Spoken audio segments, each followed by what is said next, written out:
Ne suivez pas les gens. Je veux partager quelque chose avec vous. Celui-ci est pour ceux qui aiment suivre les gens au lieu du Saint-Esprit et de la parole de Dieu. Je lisais des témoignages de promesses de Dieu en ligne afin d'aider ma foi avant la prière. Je suis tombé sur un témoignage d'une dame qui a partagé un témoignage très inspirant. Et quelque part dans son histoire, elle a mentionné avoir visité le ciel plusieurs fois et que c'était lors d'un de ses voyages au ciel qu'elle avait reçu une promesse spéciale de Dieu dont elle parlait. C'était extrêmement inspirant, car elle parlait de sa relation avec Jésus. Mais j'ai eu des questions quand j'ai vu sa photo parce qu'elle était extrêmement mondaine, et même presque nue dans certaines des photos qu'elle partageait sur son site. Je me suis juste dit, elle est allée au paradis, et a rencontré Jésus aussi saint qu'il est, et pourtant elle peut encore être aussi mondaine. J'ai pensé cela parce que j'ai vu Jésus-Christ plusieurs fois. Il est extrêmement saint tel que juste debout devant lui, même sans qu'il vous dise quoi que ce soit, vous serez convaincu de tout péché, même ce que vous ne saviez pas qu'il s'agissait d'un péché. Jésus est tellement saint. Quand il se tient devant vous, vous réalisez à quel point il est saint et c'est comme si cette sainteté vous était transmise, vous développez le désir d'être saint. Alors j'ai lu son histoire et je l'ai même oublié, j'ai continué à lire d'autres choses. C'était hier après-midi. Quand je suis allé me coucher, vers 4 heures du matin, j'ai vu un esprit voyager très vite, et il est passé par la porte de la chambre et s'est tenu là. C'était sous la forme d'un humain et je pouvais dire que c'était un esprit démoniaque. J'étais toujours allongé et mes yeux spirituels se sont ouverts. Cette personne m'a regardé et a commencé à rire d'un air moqueur. Voulez-vous que nous vous donnions la promesse que nous lui avons faite? Ah!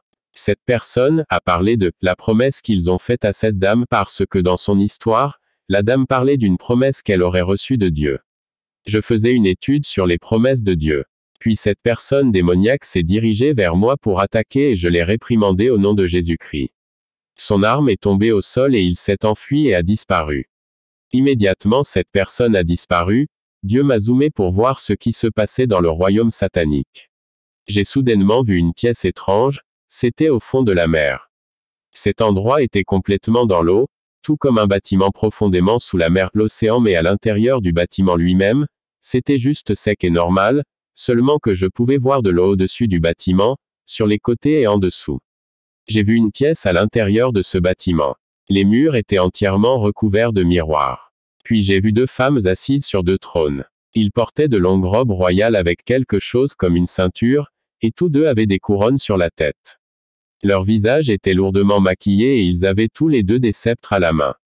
À ce moment-là, j'ai réalisé qu'elles étaient des reines sataniques. Tous 2 regardaient attentivement l'un des miroirs, et j'ai remarqué qu'ils avaient regardé ce qui m'arrivait, l'attaque que je venais de subir de la part de cette personne démoniaque qui est apparue dans ma chambre. J'ai remarqué qu'ils avaient tout regardé dans un miroir et que ce sont eux qui avaient envoyé cette personne pour m'attaquer.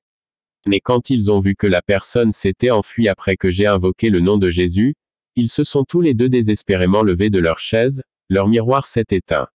Et ils étaient dans une frénésie, se demandant ce qui s'était passé. Je pouvais les entendre se parler, que s'est-il passé? A-t-il réussi? Que s'est-il passé? Point d'interrogation. En regardant leur visage, j'ai reconnu l'un d'eux. C'était cette même dame qui avait prétendu avoir vu Jésus. Celle dont je me suis demandé comment elle avait pu rencontrer Jésus et pourtant rester si mondaine. Elle est en fait une reine satanique et a menti sur tout afin de tromper les gens et de les mettre à l'aise dans leurs péchés afin qu'ils disent, elle a vu Jésus et s'habille toujours de cette façon, donc c'est normal pour un chrétien de s'habiller comme ça.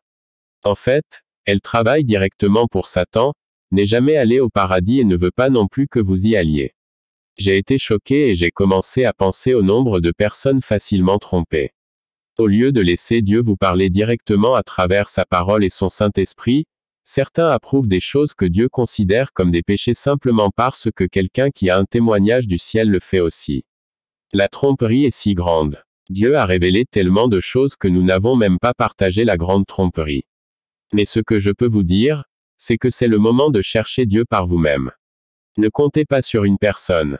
Il y a tellement de loups déguisés en brebis que Satan s'est transformé en ange de lumière.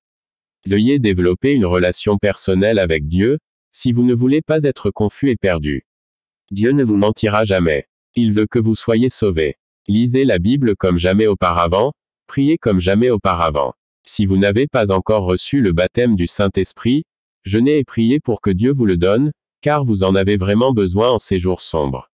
Vraiment, ce sont les jours de tromperie dont la Bible parle et dit que si c'était possible, même les élus de Dieu seraient trompés. C'est si réel, et c'est si profond.